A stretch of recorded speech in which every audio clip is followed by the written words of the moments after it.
Amém.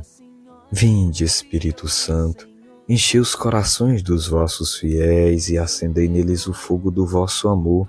Enviai, Senhor, o vosso Espírito, e tudo será criado, e renovareis a face da terra. Oremos.